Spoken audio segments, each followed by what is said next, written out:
Selamat datang di Pro3 Siniar. Kok pembukaannya nggak meriah sih? Kok baru 2 lagu udah selesai? Itu tidak bicara tentang Timur Tengah, tidak bicara tentang Asia, tapi tentang peradaban di dunia. Memang sejak awal kontroversi itulah salah satu ciri dari terpilihnya Qatar.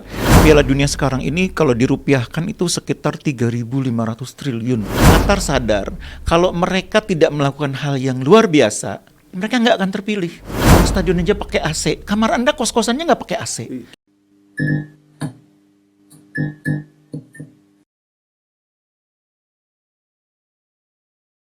Salam Pro3 Siniar, saya Danang Sundoro kembali hadir dalam program yang sangat spesial Pro3 Siniar. Di tengah euforia sepak bola dunia sejagat Piala Dunia 2022 di Qatar, kita pun kehadiran orang yang sangat-sangat spesial yang selalu nongol bahasanya di layar kaca. Please welcome Bung M. Kusnaini. Iya Bang Danang, terima kasih sudah diundang. Salam Pro3 Siniar. Salam Pro3 Siniar, ini produk barunya RRI ya, Pro3 ya. Dengan apa? Presenter yang baru juga? Enggak sih, saya sudah lama kenal Bung Dong. Udah bosen juga. Bung Kus, semakin sibuk Bung? Iya, alhamdulillah Bung Danang selama Piala Dunia ini lumayan padat jadwalnya. Saya kebetulan dipercaya MTech Group siaran di SCTV dan Indosiar. Dari pembukaan kemarin sudah ya, Qatar, sayang sekali kalah. Sampai insya Allah nanti pembukaan. Ya masih juga ada beberapa kegiatan lain termasuk menjadi salah satu narasumber di RRI Pro3. Tiap hari ditanyain soal prediksi pertandingan. Tuh, bukti bahwasanya kita mendapatkan tamu yang sangat spesial. Tapi Piala Dunia sekarang kok kayak gimana gitu ya Bung ya? Sebetulnya Piala Dunia sekarang menurut saya justru unik ya. Dari banyak hal tuh unik sekali. Tidak hanya dari segi persiapannya, penyelenggaraannya, isu-isunya, dari mulai yang politis sampai yang bukan politis. Itu yang membuat Piala Dunia kali ini menurut saya mendapat perhatian cukup besar dari seluruh masyarakat dunia. Makanya sangat menarik emang untuk diobrolin Bung Nanang. Tapi persiapannya gimana Bung? Ya kalau lihat Qatar ini kan luar biasa persiapannya ya. Menurut saya kita bisa banyak belajar lah dari Qatar ini untuk Piala Dunia. Bagaimana mereka menjadi tuan rumah yang baik. Dan Anda juga harus banyak belajar dari situ Bung Nanang. Siap! Harus banyak belajar bagaimana siaran Piala Dunia ini dilaksanakan dengan sangat baik. Dan mungkin ini salah satu Piala Dunia yang unik karena untuk pertama kalinya negara Asia menjadi tuan rumah sendirian lagi. Saya sangat belajar karena Bung Kusnaini adalah 28 tahun. Nah, siaran tampil di layar kaca pada saat itu 1994. Bung, cerita Bung. 94 itu memang tahun pertama kali saya siaran di Piala Dunia Bung Darangnya. Piala Dunia 94. Dan itu pertama kalinya saya siaran di SCTV ketika studionya masih di Surabaya, bukan di Jakarta. Jadi dulu kalau saya siaran itu harus terbang dulu ke Surabaya. Terbang Surabaya, siaran besoknya pulang. Jadi untungnya biasanya pertandingan waktu itu kan di akhir pekan ya, sehingga tidak mengganggu jadwal siaran saya. Jadi pertama kali saya siaran itu waktu masih para legenda di dunia broadcasting ya, ada Mas Agus Wijaya dulu presenternya atau hostnya SCTV, dan saya berdua sama salah satu pelatih yang juga sangat terkenal, Om Basri. Almarhum ya. Jadi ini memang sesuatu yang luar biasa bagi saya, pengalaman 28 tahun yang lalu. Siaran pertama kali Piala Dunia, sekarang Piala Dunia 2022, alhamdulillah masih ada di sini gitu ya. Alhamdulillah masih ada di sini. Dan yang pasti saya nanti akan menanyakan siapa sih jagoannya bungkus kali ini? Apakah Italia? Karena Italia kan pulang kampung alias tidak ada. Setelah yang satu ini.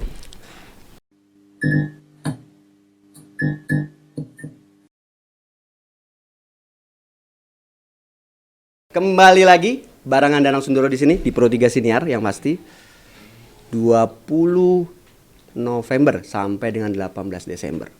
Hajatan besar sepak bola dunia. Bungkus. Iya. Qatar pembukaannya spesialkah kali ini? Nah, ini menarik Bung Danang ya. Kalau kita bicara dalam konteks olahraga, itu harus dipisahkan dengan konteks hiburan. Oke. Jadi mungkin banyak orang bilang katanya kok pembukaannya nggak meriah sih, kok baru 2 lagu udah selesai. Jadi memang kalau FIFA itu mengalokasikan waktu untuk pertandingan Piala Dunia, pembukaannya itu memang nggak terlalu lama. Biasanya cuma setengah jam. Jadi kemarin memang terasa sangat pendek ya, karena baru denger 2 lagu kita. Tahu-tahu udah selesai pertandingan gitu ya. Siapa yang pengen ditunggu waktu itu apa sih? Iya, kemarin tuh K-pop. sebetulnya banyak orang pasti menunggu Jungkook ya. Jungkook. Tapi banyak juga yang sebetulnya berharap tadinya ada Dua Lipa, ada Black Eyed Peas. Black Eyed Peas. Tapi ternyata kan kemarin kita hanya disuguhi ya yang mungkin paling banyak dibicarakan orang ya Jungkook itu ya. Tapi terlepas dari itu Bung Danang, kita harus memahami bahwa dalam konteks dunia hiburan, konteks entertainment industry, Qatar kan beda sama kita. Kayak beda sama kita. Jangan bandingkan dengan pembukaan Asian Games 2018. Oke. Nggak bisa dibandingkan. Walaupun sama-sama Asia Ini- Tenggara kita maksudnya Indonesia. Kalau Indonesia ini terbiasa kan dengan event-event yang bernuansa hiburan, budaya. Kalau di Qatar kan relatif lebih terbatas ya. Iya. Jadi apa yang sudah dimunculkan semalam itu kita harus pahami dari konteks budaya Qatar. Itu aja sudah merupakan menurut saya hal yang menarik ya. Qatar menyajikan sebuah acara pembukaan yang meriah, yang sebetulnya mungkin selama ini juga jarang dilihat oleh warga Qatar gitu ya. Nah itu saya pikir yang harus dipahami bahwa memang kita berada di budaya yang berbeda di Qatar itu. Titik-titiknya apa aja, Bu? Yang menariknya. Jadi yang pertama, dia memang tidak menunjukkan kegemerlapan koreografi. Satu. Dia tidak memanfaatkan banyak keunggulan teknologi laser, teknologi macam-macam ya yang biasanya kalau acara pembukaan itu lightingnya, teknologi augmented reality, virtual reality itu kan diekspos betul. Qatar kemarin kan nggak melakukan itu. Walaupun di meme maupun Instagram kan kelihatan tuh nyorot dari atas tuh. Iya. Karena dia bisa ngebuka tuh lapangannya. Iya, stadionnya kan bisa buka tutup gitu ya. Tutup. Nah, jadi memang Qatar tidak mencoba mengandalkan itu, Bung Danang, tapi mereka mencoba menguatkan di pesannya. Makanya yang dipilih itu kan Morgan Freeman. Kalau orang yang tahu dunia entertain, dunia televisi, dunia film, Morgan Freeman ini banyak memandu acara-acara serius di National Geographic Channel. Bicara tentang peradaban, tentang dunia, tentang pembentukan bumi ini, tentang kosmos. Pokoknya sih hal-hal yang serius. Dan kemarin dia melakukan itu dengan sangat baik menurut saya. Dia menjelaskan tentang dimensi kemanusiaan Piala Dunia ini dengan cara yang sederhana. Dan itu yang menurut saya harus dipahami oleh publik sebagai daya tarik juga. Jadi yang menarik itu bukan hanya soal tari-tarian, nyanyi-nyanyian, tapi kalau kita bisa memahami pesan yang disampaikan oleh Morgan Freeman, itu juga sangat menarik. Kalau pesan dari lantunan ayat suci Quran yang notabene sejarah, Iya. pengalaman Anda pun Iya, pernah kali ya, belum Bung, ya? pernah itu Saya saya. sebagai penonton pun kayaknya belum Merinding pernah. juga kita dengarnya. Kita dengerinnya kan. Jadi pesan yang ingin disampaikan adalah bahwa manusia itu diciptakan itu untuk saling mengenal. Oke. Bahwa kita ini di seluruh dunia ini kan diciptakan sang penguasa, diciptakan sang pencipta. Itu bukan untuk bermusuh-musuhan, tapi untuk saling mengenal, untuk berkomunikasi, untuk hidup berdampingan. Dan itu yang dicoba ditampilkan. Makanya ada Morgan Freeman, kemudian ada artis lokal yang menyampaikan lantunan ayat suci Al-Quran dengan cara yang sederhana, tapi maknanya sangat dalam. Itu sebetulnya. Usianya 20 tahun tuh. Iya, betul. Luar biasa. Packaging tampilan itu apakah sudah mewakili Asia secara keseluruhan? Lebih tepatnya memang mewakili kultur Timur Tengah ya. Karena Jazirah memang ini Arab. pertama kalinya Piala Dunia di Timur Tengah. Tapi pesan moralnya itu yang saya bilang, itu tidak bicara tentang Timur Tengah, tidak bicara tentang Asia, tapi tentang peradaban di dunia. Bahwa kita ini diciptakan untuk saling mengenal, itu loh. Oke. Jadi nggak terbatas pada dimensi geografis, dimensi demografis. Ini Piala Dunianya orang Timur Tengah, ini Piala Dunia yang kedua di Asia. Nggak bicara itu, Iya. tapi bicara tentang dunia keseluruhan. Jadi pesan lainnya kira-kira Qatarnya menang nggak ya, Bung? Saya nggak ngomongin tentang kekuatannya, walaupun hasilnya gimana gitu kan, Bung ya. Iya. Plus minusnya deh, gampang sederhananya. Piala Dunia aja dulu. Piala ya. Dunianya. Piala Dunia Qatar kali ini ya. Plus minusnya. Jadi memang Piala Dunia Qatar kali ini banyak sekali kontroversinya Betul. ya. Kalau kita lihat pemberitaan media, kalau kita lihat publikasi tentang Piala Dunia kali ini, itu kan isinya banyak sekali kritik ya. Kritik tentang pekerja migran, HAM. tentang HAM, tentang kelompok tertentu gitu yang merasa diabaikan gitu ya. Ini memang menjadi sangat menarik karena memang sejak awal kontroversi itulah salah satu ciri dari terpilihnya Qatar. Jadi Qatar terpilih itu identik dengan kontroversi. Sejak ditetapkan sebagai tuan rumah tahun 2010, itu sudah kontroversi. Karena untuk pertama kalinya Piala Dunia diadakan di kawasan yang selama ini dianggap, waduh nggak mungkin main bola di sana, panas banget. Panas banget. Waktu itu calon lainnya jangan lupa Amerika Serikat. Amerika Serikat tuh kekuatan medianya luar biasa. Jadi Qatar itu bisa mengalahkan Amerika tuh banyak orang kok bisa gitu ya. Tapi itulah faktanya. Makanya sesudah Qatar terpilih, kontroversinya jadi banyak banget. Bahkan, nah, kontroversi yang paling besar itu Bung Danang, ini yang harus dipahami juga oleh publik. Itu soal bagaimana Qatar bisa terpilih. Bagaimana kok bisa terpilih? Itu kontroversi yang paling besar. Yang akhirnya memunculkan banyak spekulasi sesudah beberapa pejabat FIFA akhirnya tersangkut masalah hukum. Termasuk Platini, Sepp Blatter. Makanya saya bilang Qatar itu terpilih identik dengan kontroversi.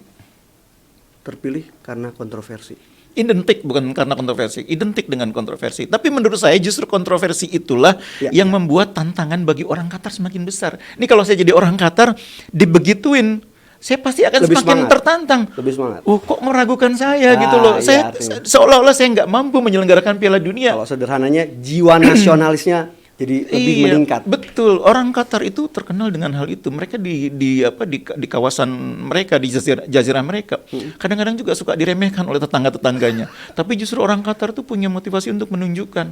Makanya kalau lihat penyelenggaraan kemarin, salah satu yang ditunjukkan kan defile pasukan pedangnya itulah lambang heroismenya Qatar. Menunjukkan bahwa mereka tuh siap menghadapi tantangan apapun, termasuk keraguan dunia terhadap kemampuan mereka menyelenggarakan Piala Dunia. Dan kalau kita lihat bagaimana pembukaan sudah berjalan, pertandingan pertama berjalan, menurut saya Qatar sudah bisa membuktikan pada dunia, mereka bisa kok. Saya lagi terkesima ini terkesima dengan ada satu statement dulu katanya, Pak Kusnaini adalah sebagai seorang perpustakaan yang berjalan. Nah inilah kondisinya.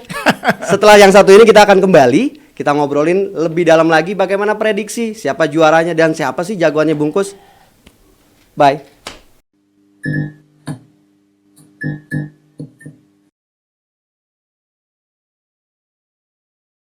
Kita lanjutkan lagi perbincangan di Pro 3 Siniar bareng orang beken, orang nomor 1 yang sudah 28 tahun Bungkus. Bungkus. Iya Bang Danang. Qatar Piala Dunia termahal, itu kodenya Bungkus. Bisa dijelaskan Bungkus? Iya, memang salah satu yang menarik juga tadi kan kita bicara soal kontroversi ya. Walaupun masih banyak dari kontroversi lainnya sebetulnya yang belum kita bahas ya. Isu kedua adalah cost. Ini Piala Dunia termahal sepanjang sejarah. Jadi kalau Piala Dunia sekarang ini kalau dirupiahkan itu sekitar 3.500 triliun. Saya coba. Nggak nyampe itu di kalkulatornya Bu. Nyampe. 3.500 triliun itu kalau bandingkanlah dengan Piala Dunia terakhir di Rusia. Itu Piala Dunia di Rusia itu pemerintah Rusia menghabiskan anggaran mungkin hanya 1/20-nya. Hanya 1/20-nya. Dibanding apa yang sekarang dikeluarkan oleh pemerintah Qatar untuk menyelenggarakan Piala Dunia ini. Mereka bukan hanya bangun stadion, mereka bukan hanya bangun infrastruktur, bangun kota. Bangun kota.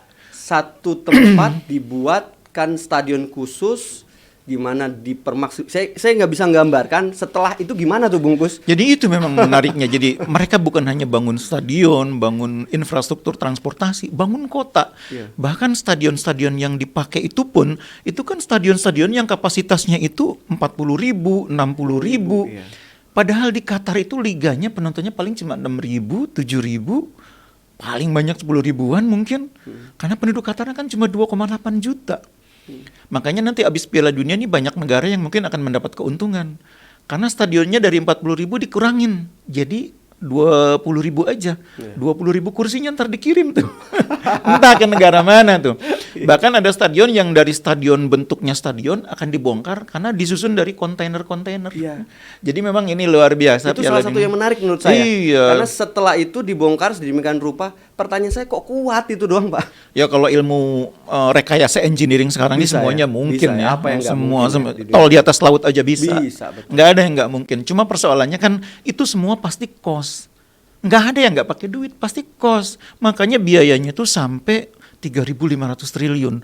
Wong stadion aja pakai AC. Kamar Anda kos-kosannya nggak pakai AC. Kipas angin alhamdulillah. Ini stadion pakai AC, bayangin. Banyak orang nggak pakai AC di kamarnya. Ini main bola lapangan pakai AC. Yaitu dalam rangka Qatar pengen membuat Piala Dunia ini nyaman. Jadi dikritik Piala Dunia nanti menguras energi pemain, menyiksa pemain. Qatar bilang kita kasih AC. Jadi pemain nggak akan merasa Teman capek. saya nanya nih. Itu kalau ada AC berarti dayanya berapa ya? Berapa PK gitu. Jangan samain nama kamar, jangan disamain nama kamar. Udah nyinggung mengenai kos-kosan agak tersinggung gitu jadinya. Jadi kalau pemain sih yang main bola itu nggak akan merasakan ini ya masalah karena temperaturnya Iya, cukup nyaman. iya, nyaman. Jadi di level 22, 24 itu kan nyaman main bola. Tapi memang persoalannya sebetulnya bukan bagi pemain. Kalau Anda berada di Qatar nih, pas lagi di stadion pertandingan mungkin nggak masalah. Tapi pagi sampai sore nggak ada pertandingan tuh gerahnya kayak gimana. Nah, itu tantangannya kan di situ. Jadi bagi pemain sebetulnya nggak terlalu banyak masalah. Tapi justru bagi para pendukung yang berada di sana mungkin itu tantangan yang cukup ya cukup menantang ya. Kalau dari sisi transportasi sih nggak ada masalah. Karena selama Piala Dunia pemerintah Qatar ini kan bisa dibilang menggratiskan banyak sekali akses transportasi. Apalagi kalau punya kartu Haya. Wah, itu kemana-mana enak itu. Reporter RRI kan Bung Ari gratis mulu tuh naik kendaraan di sana. Enak sekali kayaknya. Bung, saya tuh terpikir kalau misalnya dana tersebut termahal, itu apa murni sih Bung? Dari cross check pemerintah sendiri? Iya, kalau Pengalaman Anda, Bung, soal sebagai kalau soal jurnalis. sumber dananya jelas tidak sepenuhnya akan disiapkan oleh negara ya. Karena di Qatar ini kan banyak sekali orang kaya. Iya. Yang punya klub-klub di Eropa sebagian tuh orang Qatar, termasuk salah satu klub yang terkaya di dunia, Paris Saint-Germain Paris itu Saint-Germain, itu juga yang punya orang Qatar. Jadi konsorsium itu ikut membiayai supaya penyelenggaraan Piala Dunia ini bisa terlaksana. Karena begini Bung Danang, Qatar sadar kalau mereka tidak melakukan hal yang luar biasa, mereka nggak akan terpilih. Dan mereka nggak akan tercatat. Nggak akan tercatat dalam sejarah. Betul. Sementara orang-orang yang ingin membuat Qatar ini dicatat dalam sejarah. Makanya mereka berani berinvestasi dalam jumlah besar. Karena mereka sadar dengan sekali menjadi tuan rumah Piala Dunia, orang akan selalu ingat nama Qatar. Qatar, coba kalau nggak ada Piala Dunia, Qatar tuh mungkin disebut berapa kali dalam setahun nama kita. Tapi sekarang orang menyebut nama Qatar dalam sehari bisa berapa kali. Dan mereka sadar bahwa memang untuk itu dibutuhkan investasi yang besar. Dan mereka sadar itu risikonya. Tapi mereka juga tahu bahwa di balik risiko itu ada yang namanya opportunity. Ini kalau orang bisnis ngomongnya begitu. Memang ada ancamannya, ada risikonya, tapi ada opportunity. Orang sudah kenal Qatar, orang sudah lihat Qatar itu ternyata negara maju, negara yang dipikirnya mungkin hanya gurun dengan tenda-tendanya, bangunannya, fasilitas transportasinya. Nah, itu bagi para investor yang kelas kakap, menarik juga investasi di situ. Jadi Qatar tidak melihat dampaknya hanya dari jumlah berapa juta turis yang datang, berapa kamar hotel yang terisi, berapa air minum yang terjual, berapa porsi makanan yang dibeli oleh turis. Enggak begitu. Mereka melihat dari skala yang lebih besar lagi. Mereka melihat akan ada berapa banyak investasi yang masuk sesudah Piala Dunia. Dan untuk itulah mereka berani berinvestasi, untuk itulah mereka yakin bahwa Piala Dunia tidak akan menjadi proyek rugi. Itu kan ekonomi ya Bung, dari sudut pandang ekonomi. Kalau buat kemakmuran rakyat sebenarnya apa sih dampaknya? Ya yang sudah pasti kan infrastruktur transportasi. Jadi sudah pasti sekarang masyarakat di sana, Doha dan sekitarnya, karena Piala Dunia Qatar memang nggak unik. Jadi tidak di semua negara, bagian negara itu dibagi. Tapi hanya di kota Doha, Al-Khor dan beberapa kota dekat aja. Makanya ini saya mau namain dikit nih. Ini salah satu yang paling unik di Piala Dunia Qatar itu.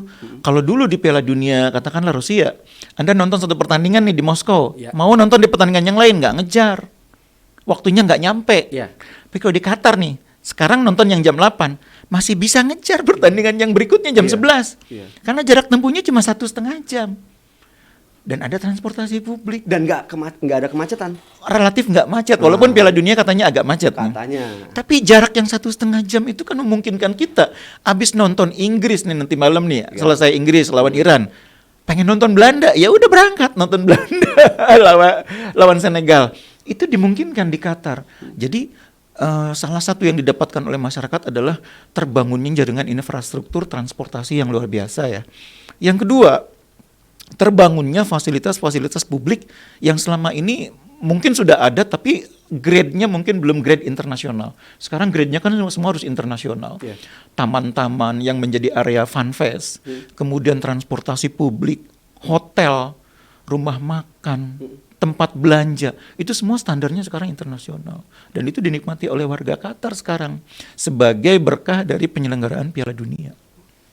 Bung, podcastnya selesaiin aja Bung, kita pergi ke Qatar aja Bung. Emang punya duit? Enggak, artinya kemegahan mahalnya Qatar itu padahal kan cuma baru sehari 2 hari nih pesta bola dimulai, tapi kok sudah terlihat begitu meriahnya gitu loh. Iya, orang kan lihatnya Piala Dunianya hari ini. Orang lupa bahwa Qatar menyiapkan itu semua 12 tahun. 12 tahun. 2010 mereka ditunjuk dengan segala kontroversinya. Hari itu juga mereka membangun. Mereka bangun jaringan infrastruktur transportasi, jaringan perhotelan, bangun stadion. 12 tahun dan tidak lupa membangun tim nasionalnya walaupun tetap kalah. Saya cuma mendekatan doang deh. Iya, jadi membangunnya tuh luar biasa. Jadi jangan bayangkan apa yang terjadi sekarang ini terjadi dalam semalam.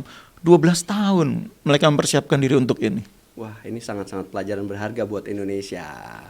Qatar the best, tapi persoalannya adalah apa yang masih bisa dilihat titik-titiknya untuk minusnya. Perbaikan kita Bung sebagai Indonesia calon tuan rumah. Nanti dulu ya. Nanti aja. Nanti dulu. Oke. Kita ngebahas yang lain, semisal Qatar adalah tempat yang istimewa bagi mereka yang berpikirnya tadinya tuh, wah saya bisa ngebir tapi dilarang. Saya mau ke sono dengan, kan orang-orang Eropa tuh biasa bertelanjang dada tapi ada larangan lagi. Gimana tuh Bung? Iya, memang kita hidup ini kan sadar bahwa tidak semua tempat itu sama. Oke. Makanya kalau dalam filosofinya orang Indonesia itu ada istilah gini Bung Danang, di mana bumi dipijak, di situ langit dijunjung. Kalau kita pergi ke Eropa, memang kita juga bisa seenaknya seperti di Indonesia, kan nggak usah jauh-jauh ke Eropa. Di Jakarta kita kadang-kadang buang sampah sembarangan, meludah sembarangan. Di Singapura kan kagak boleh, meludah sembarangan bisa dihukum, bisa $500 loh itu. Dan orang kita bisa loh. Kalau datang ke sono disiplin. Budayanya berbeda Iya. gitu loh. Jangankan Arab dengan Asia Tenggara yang lain, Eropa dengan, bahkan kita sama Singapura itu kan tinggal sepelemparan batu istilahnya. Naik pesawat cuma 1 jam lebih cepat Iya. daripada kita ke Papua. Iya. Tapi budayanya berbeda. Jadi artinya memang setiap negara punya budayanya sendiri. Disitulah makanya berlaku filosofi di mana bumi dipijak, di situ langit dijunjung. Lah kalau orang Eropa berharap bahwa mereka bisa hidup seperti di Eropa pada saat mereka berada di Qatar, kan kita jadi mikir 2 kali. Kenapa nggak belajar menghormati budaya orang lain gitu loh? Bun, masih ada 1 menit lagi. Pesannya apa sih buat kita? Belajar dari penjelasan Qatar itu yang mewah gitu lah. Kita harus menghormati usaha. Qatar tuh sudah berusaha melakukan yang terbaik. Oke. Mereka sudah berusaha menjalankan kewajibannya sebagai tuan rumah dengan memberikan yang terbaik. Ya. Kita harus mencoba melihatnya dengan apresiasi, nggak cuma ngelihat jelek-jeleknya gitu loh. Nanti akan berlaku dengan kita juga. Kalau cara Barat itu memandang Qatar hanya dari hal-hal jeleknya, Ya. nanti jangan-jangan kita tuan rumah mereka juga ngelihat dari hal-hal jeleknya aja. Belajar mengapresiasi, belajar melihat bahwa dunia ini memang terdiri atas keberagaman gitu loh. Yang ada di sana belum tentu sama dengan di sini. Ya kita hormati perbedaan itu. Kenapa saya tanya seperti itu Bungkus dan semua pecinta Pro 3 Siniar? Karena kalau kita Olimpiade 2036 gol, amin. Amin, amin. Masalahnya lawannya Qatar, Bung. Itu persoalannya salah satunya. Aduh. Sedikit apa yang ingin disampaikan? Itu tadi yang Indonesia, pertama. Qatar, Olimpiade 2036. Oh, yang soal itu ya. Kalau soal Olimpiade sih, saya bilang sih inilah kita berusaha aja. Tapi dalam hal ini ya, saya selalu berpikir bahwa kita memang sudah pernah menyelenggarakan Asian Games. Kita juga tahun depan jadi tuan rumah Piala Dunia. Tapi segala sesuatu itu akan lebih nikmat kalau kita lakukan secara bertahap. Proses itu lebih menyenangkan. Proses itu harus Selepas yang satu ini kita kembali, yang pasti saya juga masih penasaran siapa sih jagoannya Bungkus.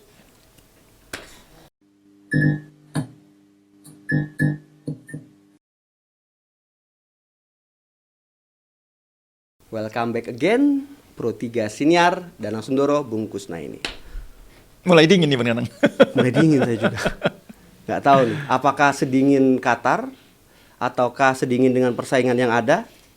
Kalau persaingan panas kali. Persaingan panas.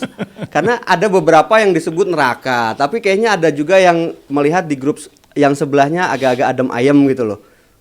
Gimana Bung, persaingannya Bung? Saya sebetulnya nggak melihat ada grup neraka sebetulnya Oh, ya. gitu? Relatif di Piala Dunia ini grupnya lumayan berimbang lah dari grup A sampai H. Kalaupun ada grup yang lumayan berat, mungkin grup H mungkin ya. Grup H ini termasuk yang agak ketat persaingannya. Tapi secara umum menurut saya Piala Dunia kali ini relatif cukup berimbang dan cukup menarik karena tim-tim unggulan itu rata-rata menempati grup. Ada tim yang bisa dibilang bisa jadi batu sandungan, tapi selebihnya terbagi secara merata kekuatan. Bungkus apa sih? Jagain siapa sih Bung? Saya tuh biasanya kalau Piala Dunia itu dari dulu Jerman. Waduh. Cuma tahun ini saya termasuk yang nggak yakin Jerman juara ya. Gimana Bung? Ya ada masanya. Tidak setiap saat kita punya tim yang berpeluang juara. Tidak setiap masa. Saya buka gadget. Iya. Netizen kita ini rata-rata memprediksi adalah Argentina Jerman. Tanggapannya Bung? Iya, saya terusin Jerman dikit ya. Iya boleh. Nah, Siap. Jerman ini menurut saya tahun ini sedang dalam masa transisi sebelum mereka nanti dapat tim yang kuat 4 tahun lagi. Oke. Jadi Piala Dunia kali ini mereka istilahnya do for the best aja gitu. Jadi mereka lakukan yang terbaik aja, bisa sampai di mana entah itu perempat final, semifinal, final atau bahkan juara. Tapi pendukung Jerman tuh udah punya kesiapan untuk menerima hasil yang nggak maksimal gitu loh. Karena mereka sekarang ini dari segi materi pemain tidak lagi segemerlap sebelum-sebelumnya. Grafik penampilan mereka juga menuju Piala Dunia juga nggak terlalu meyakinkan. Jadi ya do for the best aja gitu loh. Karena dominasi Munchen kah di sana? Enggak juga. Enggak juga. Tapi memang sedang terjadi regenerasi atau transisi dan itu tuh biasa terjadi Bung Danang. Nah sekarang justru yang paling banyak dijagokan seperti Anda bilang tadi, termasuk yang di RRI kan, di rri.co.id itu kan Argentina dan Brasil. Argentina sekarang menjadi favorit banyak orang, itu wajar. Karena mereka menuju Piala Dunia ini grafiknya lagi bagus. Mereka terakhir kan juara Copa America. Copa America ya. Dan mereka 36 pertandingan nggak terkalahkan. Mereka juga saat ini punya pemain yang merata dari depan sampai belakang. Dari kiper sampai striker. Semua punya pemain bagus. Dan jangan lupa, masih punya Messi. Itu penting itu. Sebuah tim itu tetap harus punya seorang yang bisa menjadi andalan ketika tim sedang dalam keadaan goyah gitu ya. Kayak Qatar kemarin tuh kalau punya seorang leader, seorang bintang, itu di awal tuh mungkin nggak akan segugup itu. Iya. Nah Messi itu perannya di timnas Argentina kurang lebih begitu. Dia pemain yang bisa membuat tim ketika mengawali pertandingan nggak gugup. Ketika tim sedang mendapat tekanan bisa bangkit. Itu gunanya Messi, gunanya Ronaldo. Nah Argentina beruntung menurut saya punya Messi. Dan menuju Piala Dunia, Messi dalam kondisi yang bagus. Di PSG dia lagi bagus mainnya.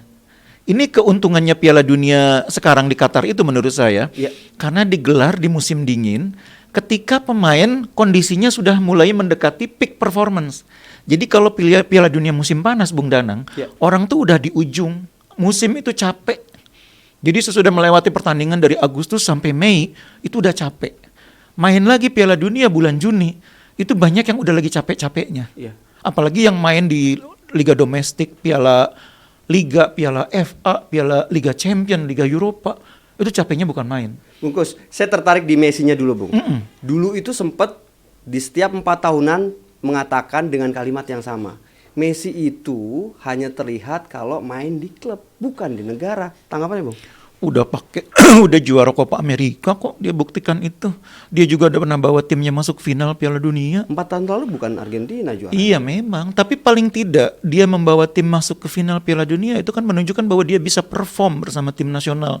Bahwa Argentina juara Copa America bisa perform. Jadi tidak hanya bagus di level klub, Messi juga menunjukkan bahwa dia bisa bagus di level tim nasional.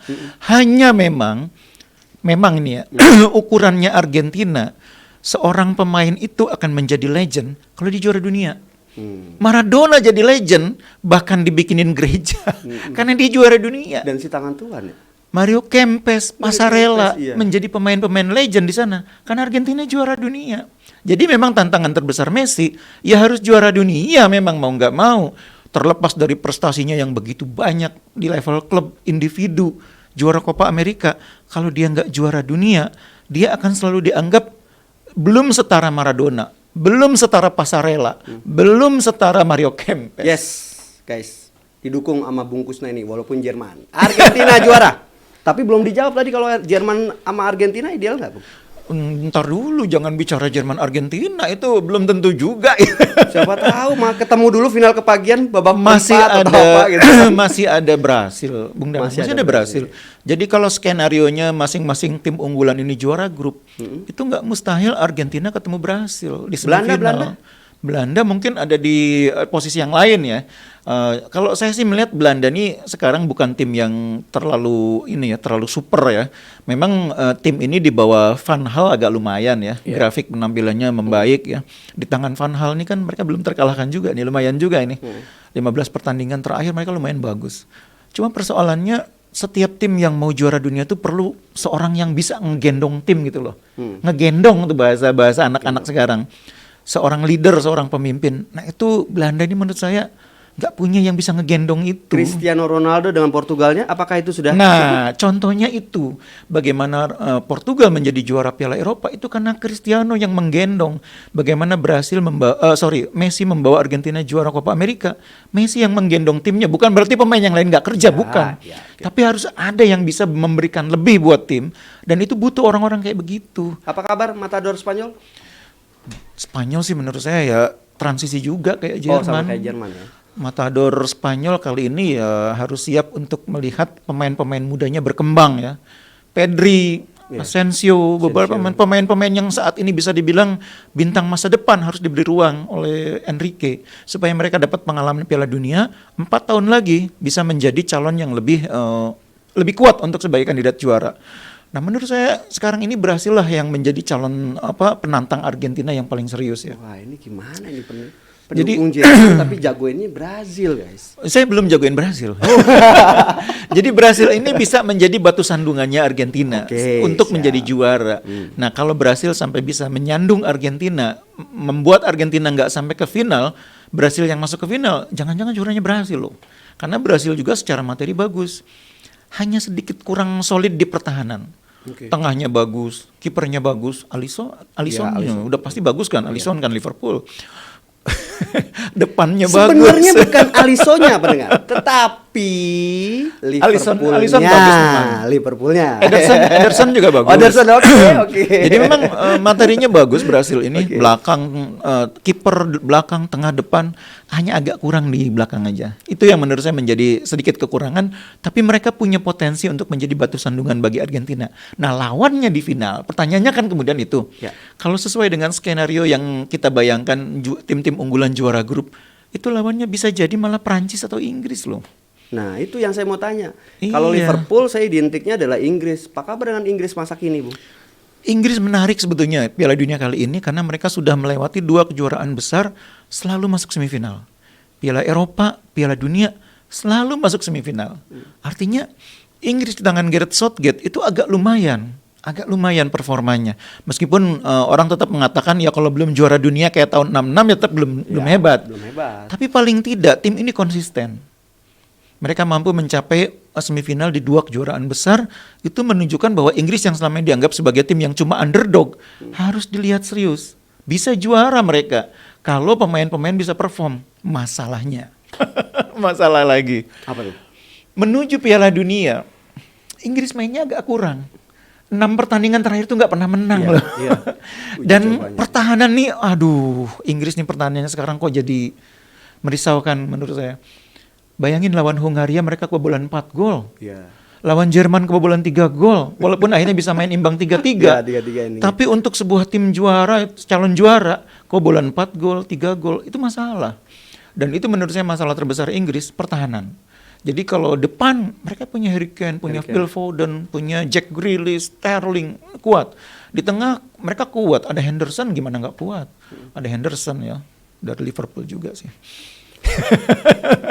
Ada yang lain juga tentunya ya, ada Jude Bellingham ya, Jude Bellingham yang juga. Dibahas itu sama bungkus adalah mereka yang notabene unggulan-unggulan semua. Ada Jude Bellingham pemain bagus juga di Borussia Dortmund ya. Jadi ini juga yang membuat Inggris juga kuat di tengah. back kiri kanan juga lumayan. Ada Trent Alexander-Arnold dari Liverpool juga. Kemudian ada beberapa pemain yang lain. Cuma double center back-nya ini yang agak mengecewakan. Harry Maguire sekarang lagi performanya lagi kayak begitu. Di MU udah nggak jadi pemain inti lagi. Masalahnya John Stones yang juga selama ini sering dipakai, di City juga mulai tersingkir. Bahkan kadang-kadang nggak main di back tengah, jadi back kanan. Jadi Inggris menurut saya problemnya adalah pertahanan. Padahal kipernya lumayan bagus, Jordan Pickford. Nah, kalau Inggris bisa mengatasi problem pertahanan, mereka tetap harus dianggap sebagai kandidat juara. Tapi kalau itu tidak teratasi, ya mungkin akan senasib dengan waktu mereka tampil di Piala Dunia sebelumnya, nggak bisa sampai ke fase akhir dan juara. Nah, ini yang sekarang jadi tantangan Gareth Southgate. Menuju Piala Dunia dia harus bisa membenahi pertahanan supaya bikin Inggris ini bisa bersaing sebagai kandidat juara. So, closingnya adalah poinnya Inggris, Brazil, lalu Jerman. Ini belum ngomongin Perancis kan? Iya, Perancis. Belum ngomongin Perancis. udahlah. Juara bertahan loh itu. Juara bertahan, tapi juga Iya. pemain muda juga, hampir sama tipikalnya seperti Jerman lah intinya. Pemain Orang muda. harus juga memperhatikan Perancis karena Perancis ini meskipun kehilangan Benzema, Iya. kehilangan Pogba, N'Golo Kante, mereka juara bertahan. Berat loh, Bos. Memang berat. Berat itu. Memang Nama-nama berat. yang disebutkan tadi sudah. Tapi masih ada Varane di belakang, Ya. masih ada Mbappe di depan, Adrien Rabiot di tengah. Jadi menurut saya Prancis dengan segala kekurangannya tidak sekuat 4 tahun yang lalu, tetap kuda hitam. Bisa menjadi penjegal langkah tim-tim Eropa lainnya termasuk Inggris untuk mencapai final. Bahkan kalau Prancis sudah di final ya nggak tahu juga lawannya Brasil atau Argentina, bisa jadi juga harus hati-hati sama Prancis. Sudahlah. Argentina lah juaranya lah. Danang Sundoro. Selepas yang satu ini kita akan kembali di segmen yang keempat. Seperti apa pesan dari Qatar untuk persiapan kita di Piala Dunia usia 20 tahun tahun depan. So, stay tune dulu di Pro 3 Siniar.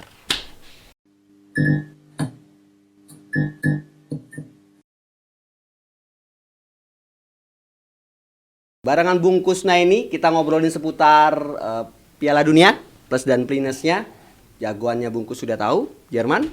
Tapi apa pesan moral dari Qatar yang luar biasa? Bung, pesan moralnya apa, Bung? Bukan cuma pesan moral sebetulnya, Apa? banyak pesan juga. Pesan moralnya yang pertama tadi yang saya bilang tadi, bahwa sepak bola itu untuk mempersatukan, bukan memisahkan. Itu kan yang disampaikan juga ya, dari pembukaan maupun dari pidatonya Presiden FIFA.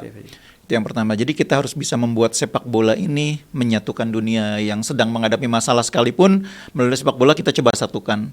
Nah, mudah-mudahan Indonesia nanti Piala Dunia tahun depan, Piala Dunia U20 bisa kita manfaatkan juga untuk menunjukkan kepada dunia seberapa hebat Indonesia, pencapaian kita di bidang olahraga, di bidang ekonomi, di bidang budaya, itu bisa kita tunjukkan. Tapi pada saat bersamaan kita bisa membuat dunia ini bisa jadi lebih damai melalui sepak bola. Itu pesan moralnya. Mau pesan yang lain nggak? Apa tuh? Pesan yang lain itu banyak. Bahwa misalnya dari sisi olahraga, Bung Danang. Iya. Dari Piala Dunia ini, dari partai pembukaan, kita bisa belajar banyak dari Qatar. Qatar itu melakukan segalanya untuk menuju Piala Dunia, membentuk tim yang kuat, materi pemain yang kuat, termasuk 10 pemain naturalisasi. Ada 10 loh pemain naturalisasinya. Memang naturalisasinya dari Bahrain, dari Aljazair, dari Kita Mesir 39 loh, Bung, katanya, Bung. Iya, nah tapi ternyata Qatar tetap tidak bisa bersaing dengan negara selevel Ekuador. Oh iya. Pesannya apa di situ? Bahwa memang tidak sekedar harus menaturalisasi, tapi pemain yang naturalisasi itu juga kalau bisa berkompetisi di level yang tinggi. Oke. Nah, Setuju. pemain-pemain Qatar itu kan sebagian besar main di klub Al Sadd, di kompetisi domestik. Mereka memang kuat di Liga Qatar, bahkan mereka 2 kali juara Liga Champion Asia. Tapi untuk Piala Dunia, Anda butuh lebih dari itu, Bung Danang. Menghadapi lawan yang berbeda, Amerika Latin, Eropa, Anda butuh lebih dari itu. Karena itu sebetulnya Qatar tuh sempat mencoba program menitipkan beberapa pemain ke liga-liga. Tapi kan zaman sekarang kan nggak bisa. Yang bisa nerima gitu kan paling tim-tim yang tidak terlalu kuat ya. Itu pun Timnas kita udah menitipkan loh, Bung. enggak, kita jangan ngomong itu dulu. Nah, beda kasusnya dengan Iran. Iran tuh secara natural, Korea juga, Jepang juga. Pemainnya main di Eropa. Makanya nanti hasilnya Iran, hasilnya Korea Selatan maupun Jepang akan berbeda dengan Qatar. Karena pemainnya memang sudah bermain di sana. Dan itu membantu mereka ketika menghadapi lawan-lawan yang segala macam itu dari Amerika Latin, dari Afrika. Mereka udah siap, udah biasa ketemu kok di kompetisi. Nah kalau Qatar nih sebagian besar main di kompetisi domestik. Kecuali Afif ya yang pernah main di Sporting Gijon. Nah yang lain itu rata-rata main di kompetisi di Al Sadd. Itu yang membuat Qatar ketika pertandingan perdana itu tidak tenang, grogi, dan akhirnya kebobolan 2 gol yang akhirnya menentukan hasil akhir. Nah kita di Piala Dunia U20 menurut saya pikirkan itu. Pikirkan itu. Kita harus punya pemain-pemain di U20 ini yang main di Piala Dunia itu. Enggak bekalnya cuma main di kompetisi domestik. Harus biasa main menghadapi pemain Eropa, biasa main menghadapi pemain Amerika Latin, biasa menghadapi Afrika yang posturnya gede-gede. Nah makanya kenapa Sintayong ngotot pengen pemain tambahan yang udah biasa main di Eropa, itu masuk akal, make sense gitu loh. Logika sepak bola juga mengatakan itu. Kalau Anda nggak berkompetisi di level tertinggi, terus main di Piala Dunia, ya repot. Itu udah dialami Qatar. Jadi Sintayong butuh pemain yang udah biasa main di level tertinggi. Oke, belajar dari timnas Qatar dan Ekuador. Anda sudah menyinggung tentang Sintayong. Nah, kekuatan kita, Bu? Nah, kalau melihat apa yang kita alami ketika uji coba timnas U20 lawan Prancis, itu gambaran nyata sama dengan Qatar lawan Ekuador. Bingung, ngumpan salah, di pressing nggak bisa keluar, ngumpan ke teman sendiri juga ragu, bolanya harus kenceng apa harus pelan. Kiper juga beberapa kali bikin kesalahan sendiri. Kan kiper Qatar juga di menit-menit awal panik gitu mainnya, sampai terjadi gol yang untungnya dianulir VAR ya. Nah itu kejadian yang sama terjadi dengan kiper kita Supriyadi. Begitu ketemu lawan kok Supriyadi itu pemain sayapnya Persebaya ya. Ini nih nasionalisme, tapi klub juga masih ada. Tapi poinnya gini Bung, saya melihatnya adalah persiapan Indonesia sejauh ini sudah semakin terus dipersiapkan dengan baik. Dari mulai stadion sudah mulai dipublish. Anda melihatnya gimana Bung? Kalau dari sisi infrastruktur sih saya yakin nggak ada masalah ya, karena kita punya pengalaman mempersiapkan event seperti Asian Games ya. Piala Asia juga kita udah pernah kan tuan rumah bersama. Jadi saya sih nggak yakin soal infrastruktur. Nyediain lapangan, nyediain tempat latihan itu kan cuma soal investasi. Hotel kita jaringannya kan sudah bagus, jaringan transportasi tinggal sedikit benahi gitu ya. Dan untuk U20 ini kan tidak seketat untuk senior. FIFA juga tahu bahwa ini U20, jadi nggak ada masalah. Masalahnya tim kalau buat saya. Cahaya Supriyadi dan kawan-kawannya harus bisa nanti tampil di Piala Dunia, nggak sekedar jadi tuan rumah. Nggak sampai pertandingan kita sama negara-negara asing tuh sekedar hiburan gitu. Kalau bisa mereka bisa bersaing, bisa memberi kebanggaan. Seperti waktu kita jadi tuan rumah Piala Asia yang senior. Ya walaupun nggak lolos, tapi minimal penampilannya itu membanggakan. Nah ini Piala Dunia ini levelnya lebih tinggi tentunya dari Piala Asia. Makanya saya bilang itu kita harus sungguh-sungguh nih persiapkan tim ini. Tidak sekedar mengambil pemain naturalisasi, tapi juga memikirkan mereka ini mainnya di mana. Cukup belum sih Bung? Dari mulai TC, dari mulai naturalisasi yang diminta oleh Sintayong. TC itu beda sama kompetisi. Beda. Seberat apapun latihan, seintens apapun latihan, kuncinya itu barometernya di pertandingan, di kompetisi. Makanya kalau anak-anak ini nggak berkompetisi, gimana ngukurnya? Dan itu akan menghambat perkembangan mereka. Jadi kalau saran saya, mau tidak mau memang harus ada kompetisi bagi anak-anak ini, dan kita harus punya kompetisi yang membuat anak ini main di level tertinggi. Nah pemain-pemain naturalisasi itu kenapa dipilih? Antara lain karena mereka sekarang main di kompetisi yang levelnya tinggi. Tapi apapun itu Bung, kita harus bangga. Pasti harus kita Garuda di dada Bung. Pasti harus kita dukung. Ini merek bukan, Bung? Harus sukses. Ini merek Bung. Saya mau ngucapin ini merek sponsor bahwasanya kita mendukung tim nasional Indonesia. Apapun itu, belajar dari Qatar kata Bung Kusna ini. Belajar dari Ekuador. Dan yang pasti Sintayong sudah memiliki skema yang terbaik. Semua itu yang pasti pendengar Pro 3 Siniar Piala Dunia 2022. 28 hari, catat, 28 hari pertandingan selama 1 bulannya ini menjadi PR yang menjadi pula pengalaman berharga buat tim nasional Indonesia. Bungkus. Iya, Bung Danang. Terima kasih.